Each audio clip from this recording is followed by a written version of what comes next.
Buenos días, licenciada. Nosotros somos el grupo número 1 y hoy nos corresponde hablar sobre la termoquímica.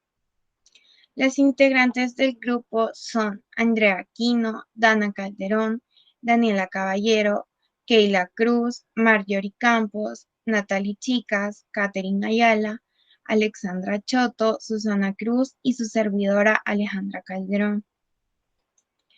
Como introducción tenemos que en el presente trabajo se va a estudiar la termodinámica, centrada al principio de conservación de la energía en un sistema abierto o cerrado, y las aplicaciones que tiene sobre diferentes áreas de la ingeniería. La termodinámica se describe como las relaciones entre diversas formas de energía de la materia, teniendo siempre la perspectiva de estudio desde un punto macroscópico basado en leyes generales inferidos al experimento. Como objetivos tenemos analizar y comprender de manera eficaz el concepto de entalpía, conocer el objeto de estudio de la termoquímica, interpretar las leyes termoquímicas e identificar ejemplos de la vida cotidiana relacionados a las leyes termoquímicas. Para empezar, ¿qué es la termoquímica? Como definición tenemos que es la aplicación de la termodinámica en la química. Su objeto de estudio son los intercambios de la energía en las reacciones químicas. La termodinámica es la ciencia que estudia la energía y esta se clasifica en 4 leyes, pero en la termoquímica se aplican 2 leyes que vienen siendo la primera y segunda ley. El calor es una forma de intercambio energético entre el sistema y los alrededores, debido a la diferencia de temperatura que estos tienen. Los sistemas termodinámicos no poseen calor, sino que estos poseen energía. Y una de las formas en las que intercambian energía es el calor.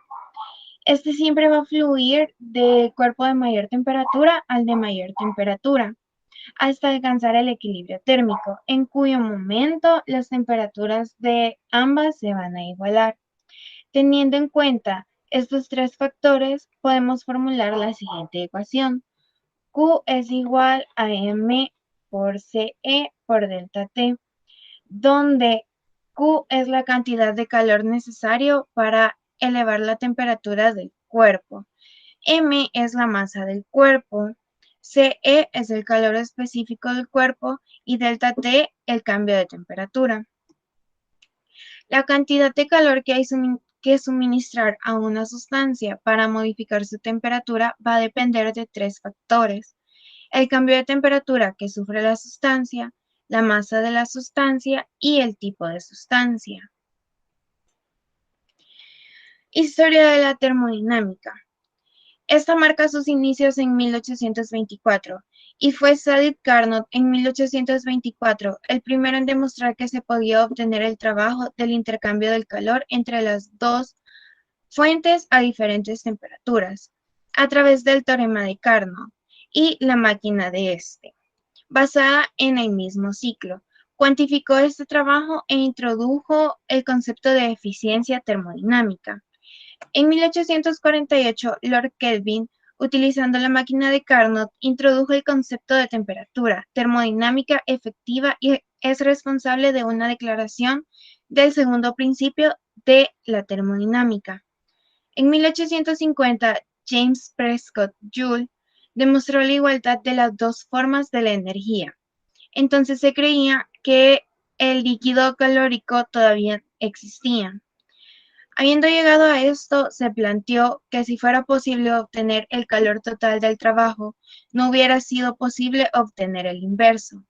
Este resultado también lo obtuvo Clausius en 1855, que presenta su desigualdad para reconocer los procesos reversibles de la irreversible y estaba la función de la entropía. En 1876, Willard Gibbs publicó el Tratado sobre el equilibrio de sustancias heterogéneas, que mostraba cómo un proceso termodinámico podría representarse gráficamente como estudiar la energía, la entropía, el volumen, la temperatura y la presión podrían preverse la eventual espontaneidad del proceso considerado. En el caso de la termodinámica, es emblemática en la historia y en la epistemología de la ciencia, ya que es uno de los casos en los que la práctica ha sido el pionero en la teoría misma. La primera está diseñada por la máquina de vapor y a continuación se sistematizó su funcionamiento teórico a través de todos los principios básicos que ésta tenía. Bien, en primer lugar, antes de hablar sobre entalpía de una reacción química, debemos saber el concepto de entalpía. Entalpía, en primer lugar, se representa por H, y esta se refiere a la cantidad de energía que se pone en acción cuando se produce una presión constante sobre un objeto. Esta está definida como U más PV, donde U es la energía interna de un objeto, P es la presión a la que se somete dicho objeto y V es el volumen del mismo. Físicamente es imposible medir la entalpía de una sustancia, por lo que se miden las reacciones de una entalpía. Y ahí es donde entramos en el concepto de entalpía de una reacción química. Siguiente, por favor. Bien, la entalpía de una reacción es usada particularmente en las reacciones químicas y representa el calor liberado o absorbido durante la reacción. Es calculada a través de la distancia de entalpía entre los productos y reactivos. Como se muestra ahí, entalpía es igual a productos menos reactivos. Este valor puede ser tanto positivo como negativo, ya que siempre va a depender si es un proceso exotérmico o endotérmico. Primero, endotérmico, en palabras simples, es cuando éste libera calor, o sea, que pierde calor. Y endotérmica es cuando éste absorbe el calor de los alrededores.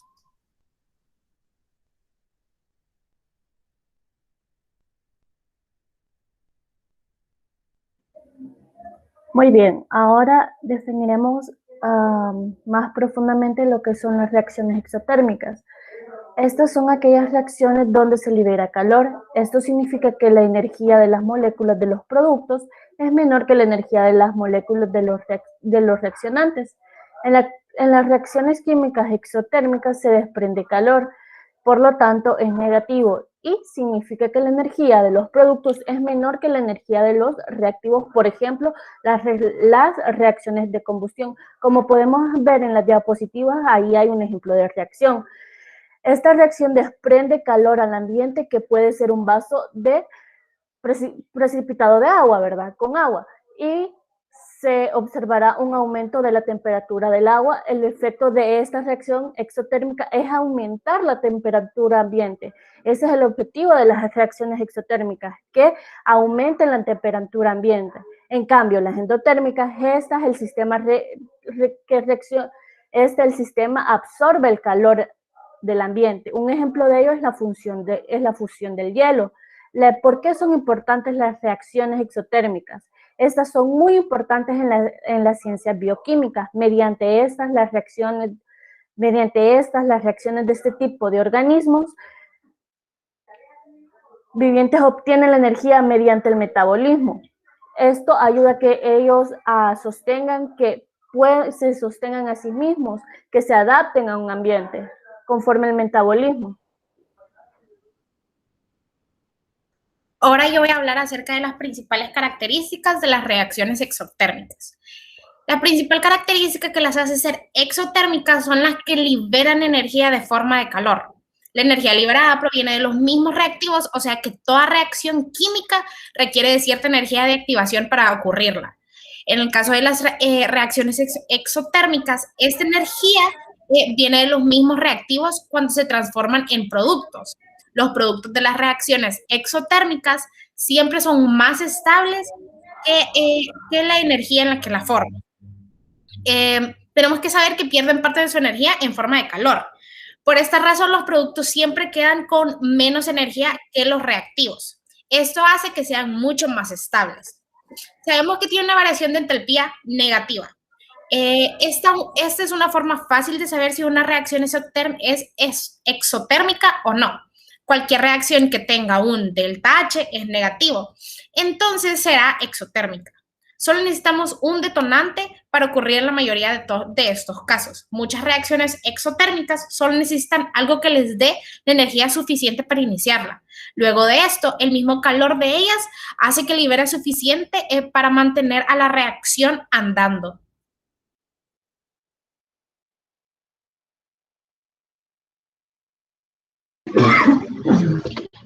Bueno, yo les voy a hablar sobre el concepto de lo que son las reacciones endotérmicas. Bueno, una reacción endotérmica es un tipo de reacción química en la que se consume energía en forma de calor, por lo que el producto obtenido tiene una energía mayor que los reactivos iniciales. El término endotérmico tiene raíces griegas, las cuales serían endo, que significa adentro, y termos, que tendría el significado de caliente, lo que significaría absorber calor. Para entender cómo funciona una reacción endotérmica es necesario entender el concepto de entalpía, lo cual una de nuestras compañeras ya explicó anteriormente. Entonces, en una reacción endotérmica, la variación de entalpía es mayor a cero. Como los productos resultantes son más energéticos que los reactivos iniciales, se requiere una absorción de energía del entorno para cubrir esa necesidad. Este proceso genera un rompimiento de los enlaces activos y es cuando se produce una reacción endotérmica. La energía absorbida en forma de calor tiene que ser tomada de algún lugar, en este caso, del ambiente o entorno inmediato. Por lo cual, en muchas reacciones endotérmicas, el proceso implica un descenso en la temperatura ambiente o en la temperatura de nuestro entorno. Tenemos algunos ejemplos sobre las reacciones endotérmicas. Cabe destacar que los ejemplos más comunes de las reacciones endotérmicas se encuentran en la cocina. Bueno, como ejemplo, tenemos que para hacer un pan se requiere de una fuente de calor, que esta va a ser absorbida por la masa para que ocurran las reacciones químicas necesarias que darán como un producto final a un pan horneado. Otros ejemplos que podemos mencionar en las reacciones endotérmicas serían: ejemplo número 1, la producción de ozono, que esta sería cuando las moléculas de oxígeno absorben la energía de la radiación ultravioleta y estas se convierten en ozono. El ejemplo número 2 sería la obtención de sulfuro de hierro, que bien sabemos que para obtener este componente es necesario combinar el hierro con ácido sulfhídrico, por lo que es necesario aplicar calor para estimular la reacción endotérmica. Y por último tenemos la hidrólisis, que este es el proceso en el que las moléculas de hidrógeno y oxígeno que componen al agua se separan por la acción de la energía eléctrica.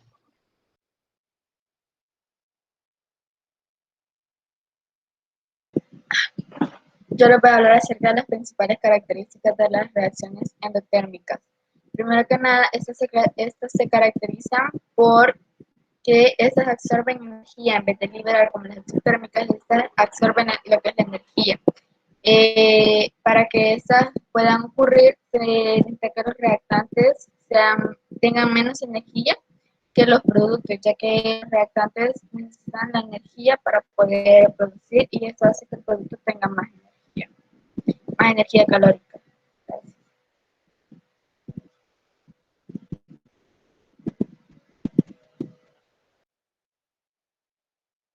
Bueno, yo les voy a hablar sobre algunos ejemplos de los procesos exotérmicos en los seres vivos. Y el primer ejemplo que les voy a dar es la combustión, que es una reacción de oxidación muy rápida que se produce entre materiales llamados combustibles y el oxígeno. Los combustibles están formados principalmente por carbono, hidrógeno y en algunos casos azufre. Ejemplos de estos pueden ser el gas metano, la gasolina y el gas natural. Y esta reacción libera grandes cantidades de calor, lo que lleva a que se genere fuego. El segundo ejemplo es la oxidación de la glucosa, que esta es la reacción que llevamos a cabo los animales para obtener energía metabólica, que es cuando tomamos el oxígeno de la respiración y lo sumamos para oxidar los azúcares, rompiendo la molécula de glucosa en moléculas más simples, que esta es la glucólisis, y obteniendo como recompensa moléculas de ATP ricas en energía química. En el tercer ejemplo está la mezcla de potasio y agua, que el potasio es un potente desencadenante que al ser mezclado con agua libera hidrógeno y enormes cantidades de energía en una explosión, que esto ocurre con todos los metales alquilinos y que aunque no siempre con la misma cantidad de energía liberada.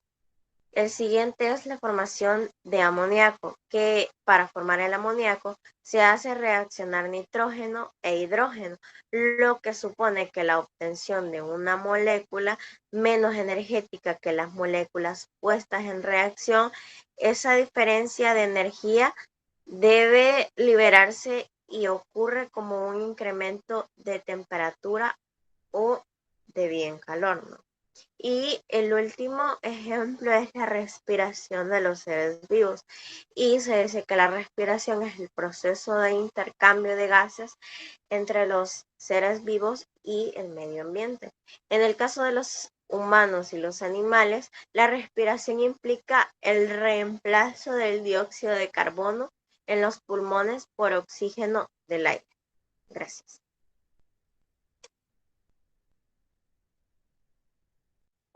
Ok, les hablaré un poquito acerca de los ejemplos de los procesos endotérmicos en los seres vivos.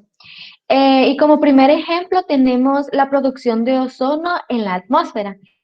Esta reacción se hace porque es impulsada por la radiación ultravioleta solar. Las moléculas de oxígeno son convertidas en ozono y se absorbe la energía de dicha reacción de dicha reacción en el proceso. Luego tenemos la electrólisis del agua. Para separar el oxígeno con el hidrógeno que compone el agua, es necesario añadir energía eléctrica. Y este es un procedimiento conocido como electrólisis, en el cual ambos tipos de átomos rompen los polos por la corriente de electricidad añadida. Se rompe un enlace químico y ese se consume en energía. También tenemos lo que es la fotosíntesis. Y este es el proceso de nutrición que tienen las plantas. Este se da a través de una serie de reacciones químicas que se componen del dióxido de carbono. También se compone por la presencia de luz solar y del agua. Esta serie de reacciones se necesitan consumir energía para ocurrir. Luego tenemos las reacciones exotérmicas. Y estas son las reacciones de sulfuro. Este compuesto se obtiene con la elaboración y esta siempre tiene que ser en un laboratorio. Después de hacer las reacciones de hierro y de azufre, esto se hace con la reacción de hierro y azufre. Para obtener esta reacción es necesario suministrar energía calórica usando un mechero. Ahora les diré unos ejemplos que sí se acercan más a nuestra vida cotidiana. Y esta puede ser una bolsa fría instantánea. Y estas bolsas son utilizadas para cuando tenemos un golpe o torcedura. Y estas están llenas de agua. Para cuando se agitan o se golpean estas bolsas, se rompe en su interior una cápsula que contiene nitrato de amonio. La mezcla de nitrato de amonio con agua es una reacción endotérmica y esto lo que hace es enfriar la bolsa. Esa es la reacción que provoca. Y ahora tenemos la cocción de los alimentos. Aunque no parezca, en el proceso de, de cocinar los alimentos es endotérmica. Para poder consumir algunos alimentos necesitamos del calor. A mí me corresponde hablarles sobre los sistemas termodinámicos. Primero que nada, debemos de saber que el universo está formado principalmente por materia y energía, pero debido a que es demasiado grande el universo, para poderlo estudiar se ha tenido que dividir en sistemas. Vamos a entender por sistemas una porción del universo que se aísla de manera real o imaginaria para que éste pueda ser estudiado. En cada sistema se establecen límites para aquello que uno desea estudiar, dejando al sistema adentro y al resto del universo afuera del sistema. Todo lo que se encuentra entre el sistema y el universo se denomina entorno.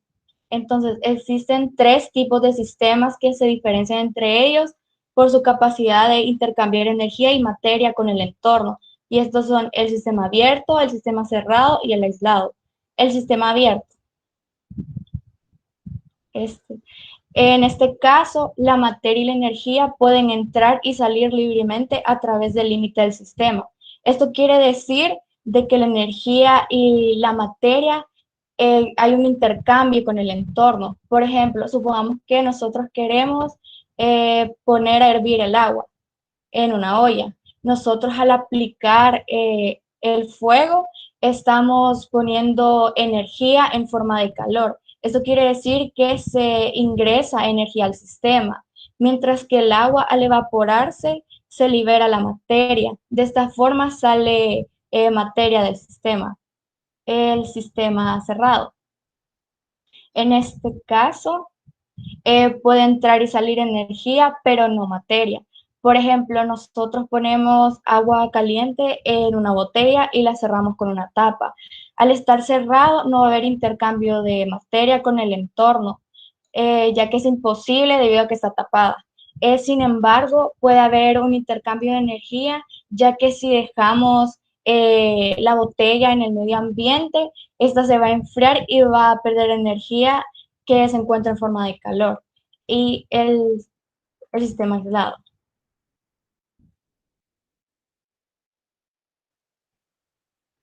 En este caso, ni la energía ni la materia puede entrar o salir del sistema.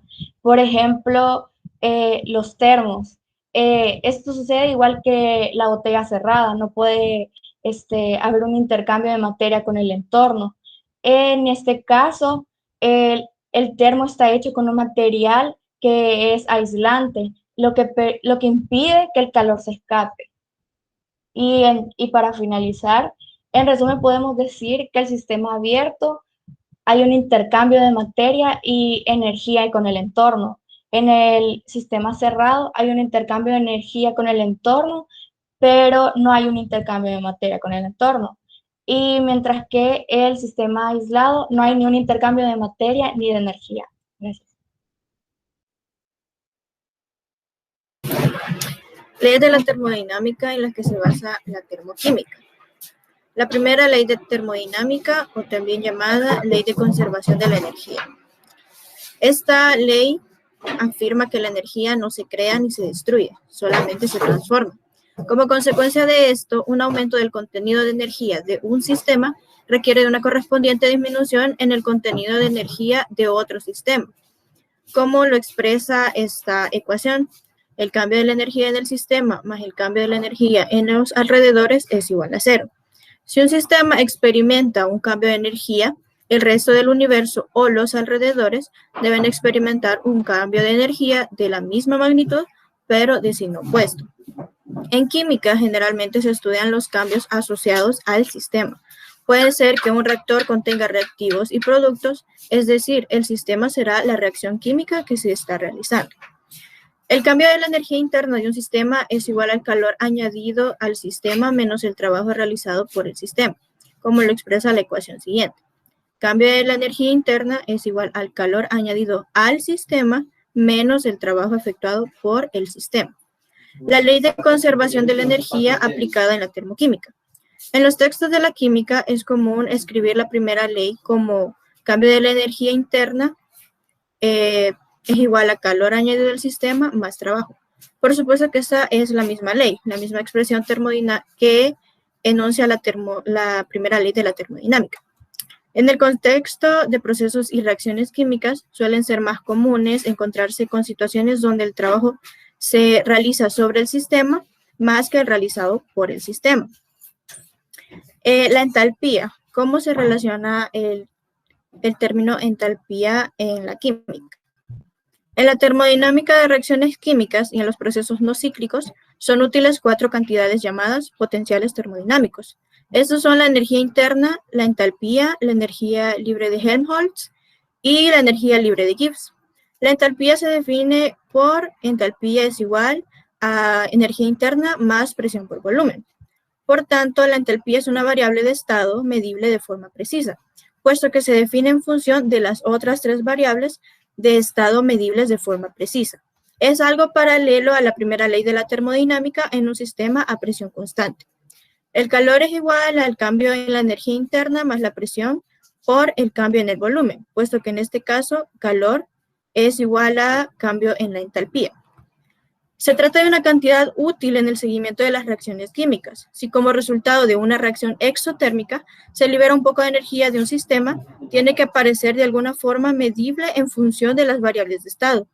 Un incremento de la entalpía se debería asociar con un incremento de la energía interna que podría medirse por la calorimetría o por el trabajo realizado por el sistema, o por una combinación de ambos. La energía interna podría considerarse como la energía necesaria para crear un sistema en ausencia de cambios en la temperatura o el volumen. Pero si el proceso cambia el volumen, como en las reacciones químicas que producen productos gaseosos, entonces se debe realizar trabajo para producir cambio en el volumen.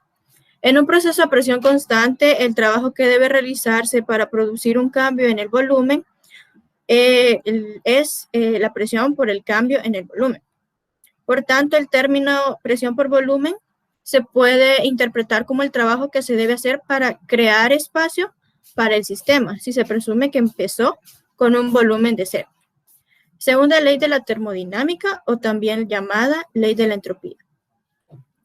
La segunda ley de la termodinámica trata sobre la direccionalidad de los procesos, es decir, de menor a mayor entropía en el universo en general. La segunda ley requiere que, en general, la entropía total de cualquier sistema no puede disminuir más que aumentando la entropía de otro sistema. Por lo tanto, en un sistema aislado de su entorno, la entropía de este sistema tiende a no disminuir. Por esa razón, el calor no puede fluir de un cuerpo más frío a un cuerpo más caliente, sin la aplicación del trabajo al cuerpo más frío. La ley de la entropía aplicada en la termoquímica. Se deduce que una reducción en el aumento de entropía en un proceso específico como una reacción química significa que ésta es energéticamente más eficiente. La aplicabilidad de una segunda ley de la termodinámica se limita a los sistemas que están cerca o en estado de equilibrio. Ejemplos de la segunda ley de la termodinámica. Esta restricción en la dirección en que un proceso puede o no ocurrir en la naturaleza se manifiesta en todos los procesos espontáneos o naturales. En efecto, siempre puede observarse que, por ejemplo, un gas comprimido tiende a expandirse o que la transferencia de calor siempre sucede desde los cuerpos calientes a los más fríos. Nunca se observa que estos procesos ocurran en forma espontánea en dirección opuesta. En ningún caso el calor fluye de un cuerpo frío a otro caliente sin la aportación de un trabajo externo. Si se analiza el proceso de fusión del agua, que es endotérmico a presión atmosférica, pueden hacerse las siguientes 3 observaciones. Cuando la temperatura es mayor a 0 grados centígrados, el hielo se fundirá espontáneamente, pero a esa misma temperatura y presión, la conversión del agua líquida en hielo será no espontánea. Cuando la temperatura sea menor que 0 grados centígrados, se cumple lo contrario. el agua líquida se convierte en hielo espontáneamente y la conversión del hielo en agua no es espontánea. Pero ¿qué sucede cuando la temperatura de este es igual a 0 grados centígrados? El punto de fusión normal de hielo. Hay que recordar que en el punto de fusión normal de una sustancia, la fase sólida y la líquida se encuentran en equilibrio, lo que significa que se están interconvirtiendo con la misma rapidez. Además que el proceso de pasar de sólido a líquido o de líquido a sólido se produce con la misma preferencia. Eso también genera la conclusión de que el proceso no se favorece espontáneamente en un sentido o en el otro. Siguiendo con el análisis y teniendo en cuenta que el calor y trabajo no son funciones de estado, ambos dependerán de cambios específicos para llegar de un estado a otro. De todo lo analizado, podemos concluir que en cualquier proceso espontáneo, el camino entre reactivos y productos es irreversible. Si un proceso es espontáneo, esto no significa que se llevará a cabo a una velocidad observable. Muchas veces observar la velocidad en la que se dan estos cambios no podrá ser posible. Además que hay procesos espontáneos muy rápidos y otros muy lentos. La tercera ley de la termodinámica. La entropía de un sistema que se ha llevado al cero absoluto será una constante definida. Dicho en otras palabras, también se dice que al llegar al cero absoluto, en unidades Kelvin, los procesos de los sistemas físicos se detienen. O que al llegar al cero absoluto, siempre en la escala de Kelvin, la entropía posee un valor mínimo constante. Esta ley afirma que no se puede alcanzar el cero absoluto en un número finito de etapas. Teoremas y enunciados de la tercera ley de la termodinámica. El teorema de Nernst, que es el que más se relaciona en cuanto a la química. El teorema de Nernst es una consecuencia del tercer principio de la termodinámica. Una reacción química entre fases puras cristalinas que ocurre en el cero absoluto no produce ningún cambio de entropía. Dicho de otra forma, es imposible para cualquier proceso, sin importar cuán idealizado esté, reducir la entropía de un sistema a su valor de cero absoluto en un número finito de operaciones. Pensemos en lo siguiente. Si tenemos un gas, las moléculas de este tendrán máxima libertad de movimiento. Las moléculas se encontrarán en el mayor desorden. Ahora, si comenzamos a enfriar este gas, las moléculas de este se irán perdiendo de esa capacidad de desorden. Si se sigue enfriando, las moléculas del gas se irán perdiendo entropía. Cada vez tendrán menos movimiento en el cero absoluto, dejarán de moverse. Luego, en ese punto, la entropía es igual a cero. La mínima entropía que una sustancia puede alcanzar es la de un cristal perfecto en el cero absoluto. De acuerdo con la tercera ley de la termodinámica, la entropía de una sustancia cristalina perfecta es cero a la temperatura del cero absoluto. Ley cero de la termodinámica. Esta ley dice que si dos sistemas que están en equilibrio térmico con un tercer sistema también están en equilibrio entre sí, puede expresarse lógicamente con la siguiente expresión. Si A es igual a C y B es igual a C, eso quiere decir que A será igual a B. ¿En qué consiste este llamado equilibrio térmico? Este fenómeno puede explicarse microscópicamente comprendiendo que la temperatura de los objetos está directamente relacionada con la energía cinética promedio de sus partículas, sean átomos, moléculas o lo que convenga considerar. Este promedio es lo que comúnmente se llama en física energía interna, por lo que a mayor energía cinética, mayor energía interna y mayor temperatura del sistema. Dos cuerpos en contacto intercambian energía a medida que el tiempo transcurre, y así el punto de equilibrio térmico se alcanza cuando la energía cinética de ambos cuerpos se iguala, de manera que ambos cuerpos pasan a operar como un sistema termodinámico único, dotado de una misma cantidad de energía interna y por ende de temperatura.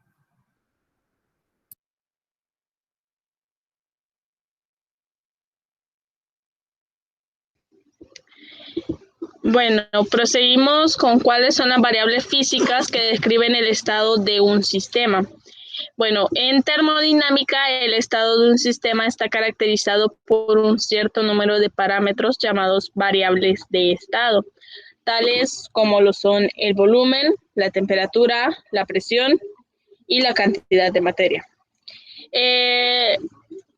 es una magnitud física macroscópica que caracteriza el estado de un sistema en equilibrio.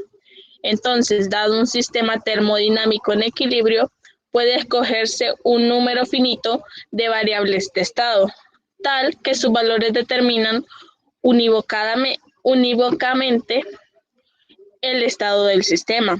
El valor de una función de estado solo depende del estado termodinámico actual en que se encuentra el sistema, sin importar cómo llegó a él. Esto significa que si en un instante dado tenemos dos sistemas termodinámicos en equilibrio con n grados de libertad y medimos un valor de n funciones de estado independientes, cualquier otra función de estado tendrá el mismo valor en ambos sistemas, con independencia del valor de las variables en instantes anteriores. En general, los sistemas fuera del equilibrio no pueden ser representados por un número finito de grados de libertad, y su descripción es mucho más compleja. Bueno, como ya antes se había dicho, unos ejemplos claros de variable de estado son los siguientes, los cuales se los estaré definiendo brevemente y resumidamente. Como el primero, tenemos el volumen, el cual es una magnitud métrica de tipo escalar, definida como la extensión en 3 dimensiones de una región del espacio. El volumen es una magnitud derivada de la longitud, ya que en un ortoedro se halla multiplicando 3 longitudes, el largo, el ancho y la altura. Como segundo tenemos la temperatura, que la temperatura se define como la magnitud referida a la noción del calor medible mediante un termómetro. En física se define como una magnitud escalar relacionada con la energía interna de un sistema termodinámico, definida por el principio cero de la termodinámica. Más específicamente, está relacionada directamente con la parte de la energía interna, conocida como, todos la conocemos como la energía cinética, que es la energía asociada a los movimientos de las partículas del sistema, sea en un sentido traslacional, rotacional o en forma de vibraciones, o sea, vibracional. Como tercero tenemos la presión, la cual se define como una magnitud física que mide la proyección de la fuerza en dirección perpendicular por unidad de superficie y sirve para caracterizar cómo se aplica una determinada fuerza resultante sobre una línea. Y por último tenemos la cantidad de materia. Bueno, la cantidad de materia en el Sistema Internacional de Unidades define la cantidad de sustancia o la cantidad de materia como una unidad fundamental que es proporcional al número de entidades elementales que se encuentran presentes. La constante de proporcionalidad depende de la energía elegida para la cantidad de sustancia. Sin embargo, una vez hecha esta elección, la constante es la misma para todos los tipos posibles de entidades elementales.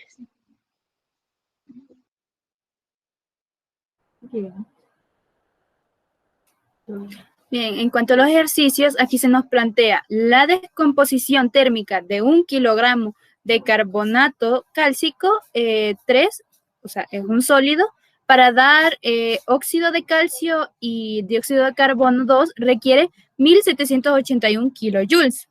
Entonces, lo primero que vamos a hacer, como se muestra aquí, el carbonato cálcico se calienta, o sea, recibe calor y este se descompone en el óxido de calcio y el dióxido de carbono.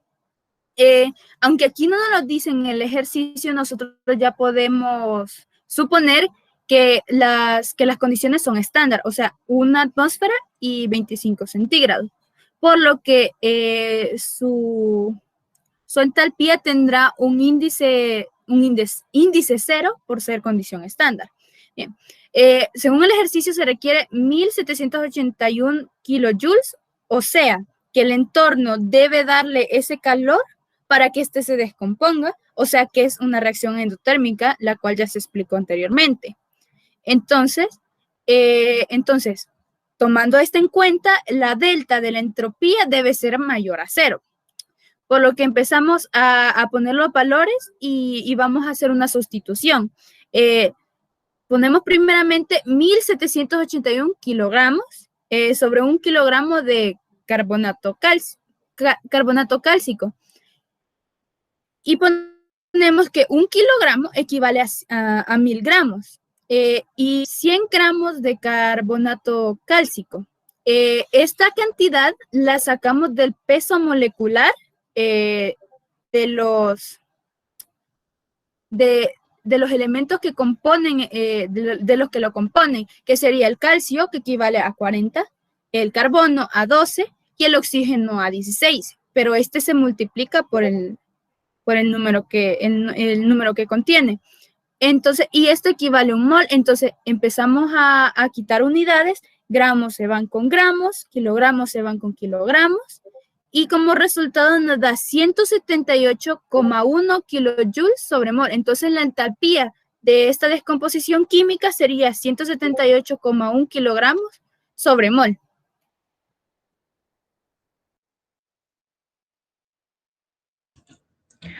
Ahora bien, antes de pasar al siguiente ejercicio, estableceremos unas cuestiones básicas de lo que son las entalpías, ¿verdad? Estas siempre se van a representar con las unidades a manejar, o sea, los kilojoules. Ahora, la entalpía siempre se va a representar como un triangulito, el cual sería delta, y el H, que sería entalpía.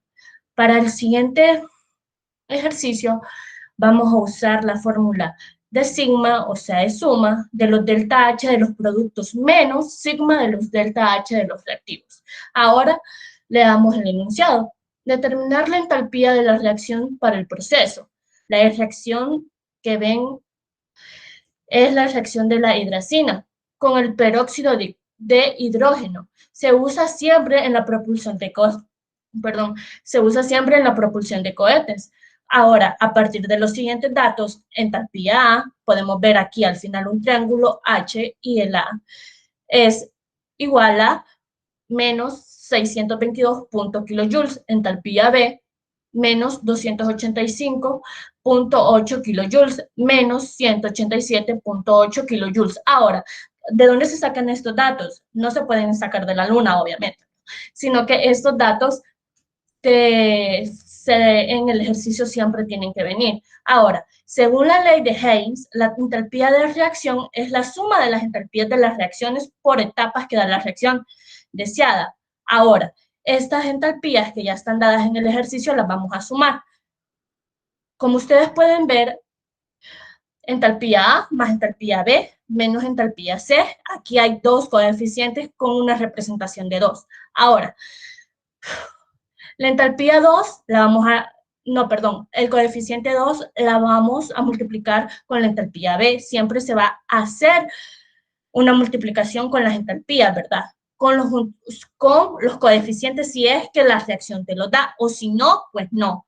Ahora, podemos ver que 2 por la entalpía B, que es menos 285,8, da una cuestión de menos 571,6.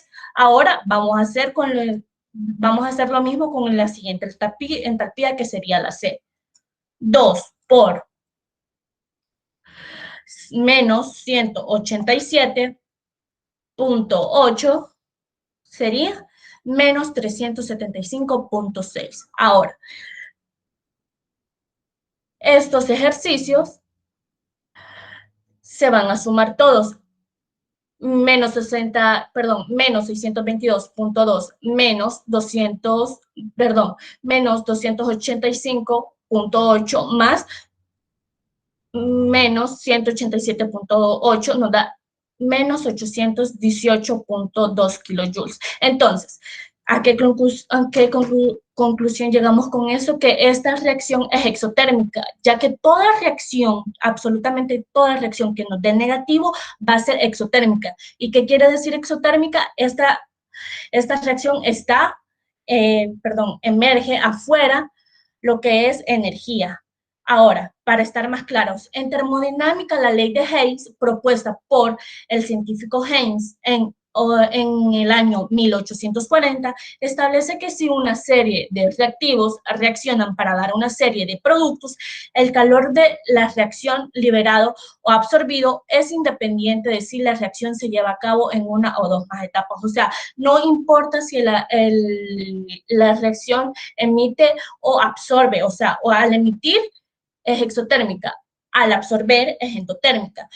Independientemente de esto, se lleva a cabo en una, dos o más etapas, como lo podemos ver en el anterior ejercicio. Muchas gracias.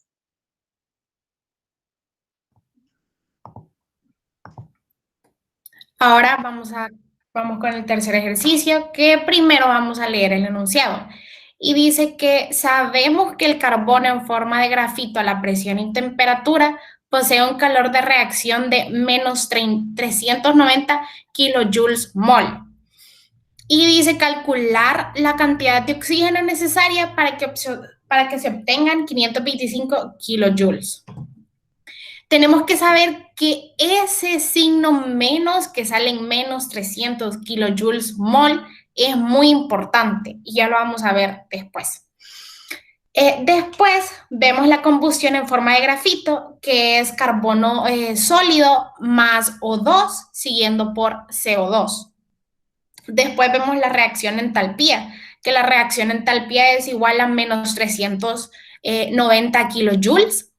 Y tenemos que saber, tenemos que recordar que si la reacción entalpía es menos a 0, la reacción sería exotérmica, o sea que desprende calor. Eso lo tenemos que tener siempre en nuestra cabeza.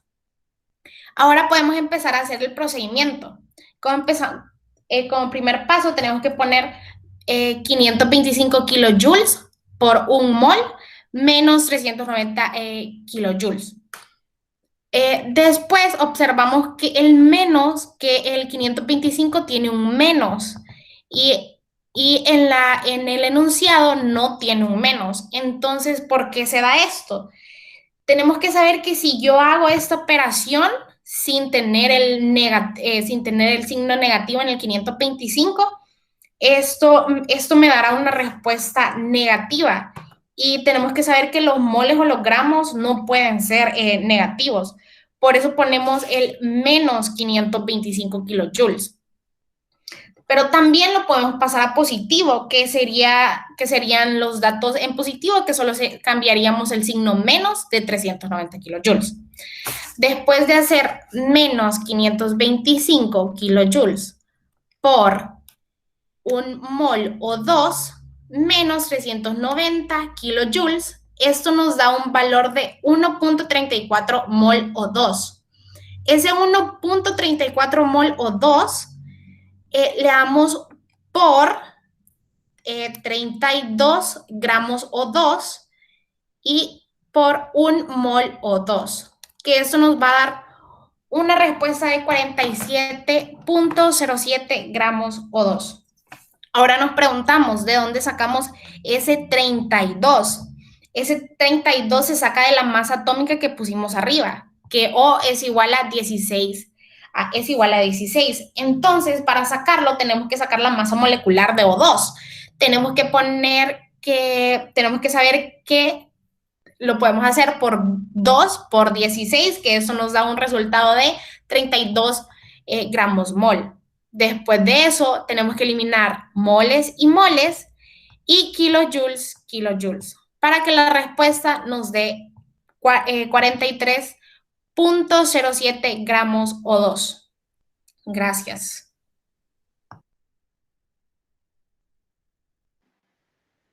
Yo les voy a explicar lo que es el ejercicio número 4. Primero que nada vamos a comenzar leyendo el enunciado que dice a partir del siguiente curso en termoquímica. Calcular el valor necesario para descomponer 50 gramos de óxido de mercurio. Primero que nada comenzamos multiplicando los 50 gramos de óxido de mercurio por la división de un mol de óxido de mercurio. entre los 216 gramos de óxido de mercurio, y estos 216 gramos se sacan de la masa atómica, que sería del mercurio, que es 200, y del óxido, que es 16. La sumatoria de esto sería 216 gramos, y estos son los que se utilizan ahí. La respuesta de esto es 0.23 mol de óxido de mercurio. Esos 0.23 mol de óxido de mercurio se multiplican por el dato que nos dan aquí de kilojoules, de los 181.16 kilojoules, entre 2 moles de óxido de mercurio. La respuesta de esto nos da 20.96 kilojoules. Lo que están marcados se eliminan y por eso es de que nos da kilojoules. Gracias.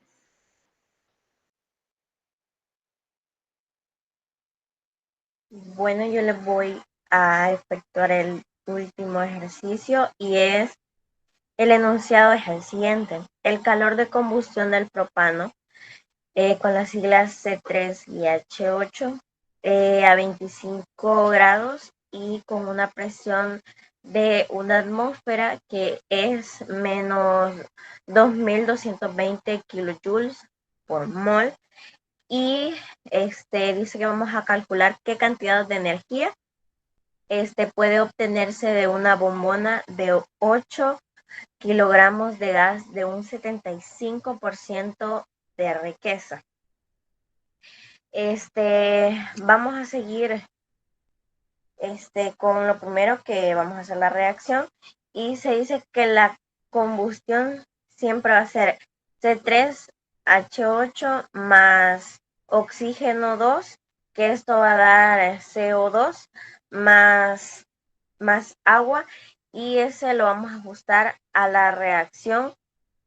Ajustamos el procedimiento y va a quedar como 3 CO2 y 4 oxígeno, y siempre vamos a recordar que cómo se van a ajustar las reacciones de combustión, y se va a partir de los 100 medios, que es 5, y luego de esto siempre vamos a poner que la reacción de entalpía siempre se va a poner a la derecha, que es igual a menos 2.220 kilojoules por mol. Y vamos a interpretar, ¿no? Y decimos que si la variación de entalpía es endotérmica, significa que esta va a absorber calor. Y si en este caso, que es exotérmica, esta va a desprender calor. Y una vez hecho todo esto, vamos a empezar. Y entonces tenemos 8.000 gramos impuros, que es al 75%. Y como se da su riqueza, eso significa que son impuros. Y lo primero que se tiene que hacer es determinar los gramos puros. Entonces, es la riqueza igual a gramos puros sobre gramos totales por 100, que esto es igual a gramos puros igual a riqueza por los gramos dividido por 100. Entonces decimos que la ecuación va a quedar de 75 por 8.000 sobre 100, que esto es igual a 6.000 grados de C3 y H8. Entonces ya ahí tenemos una cantidad calculada en moles de lo que me da, pero para calcular moles de C3 y H8 primero necesitamos la masa molecular, que es la que está arriba. Entonces decimos que la masa molecular de C3 y H8 es igual a 3 por 12 más 8, que esto da 44 gramos mol. Entonces decimos que 44 grados de C3 y H8 sobre mol de C3 y H8 lo vamos a obtener. Entonces los moles de C3 y H8 que dan es igual a 136.36 moles de H8. Este va a ser el primer resultado, nada más que ahí no termina el ejercicio. Entonces decimos que 136.36 moles de C3 y H8 lo vamos a dividir y decimos que vemos la reacción estequiométrica, que es el menos 2220 kilojoules sobre un mol de C3 y H8. El signo, si lo vamos a poner, es porque me va a dar negativo, ya que los gramos y los moles, esos no dan negativo. Entonces los joules sí pueden dar negativo. Y es muy importante su signo. Esto significa que este va a desprenderse.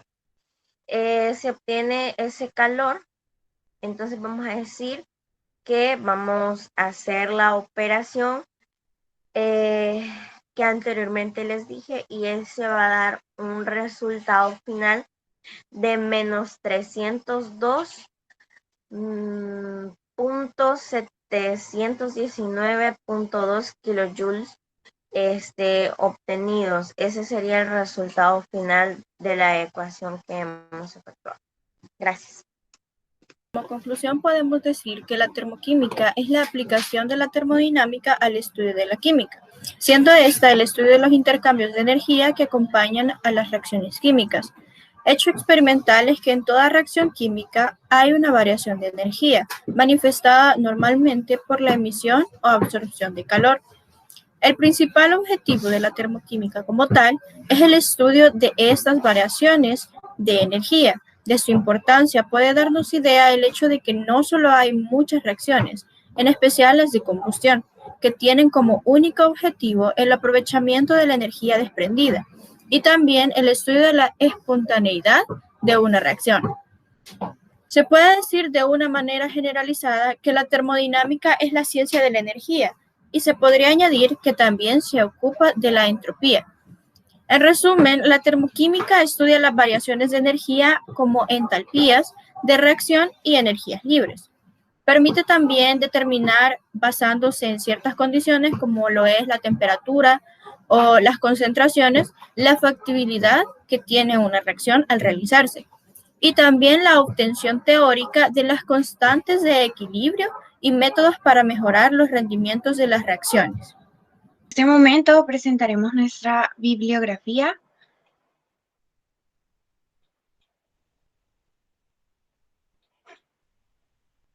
Y con esto damos fin a nuestra presentación. Muchas gracias por su atención.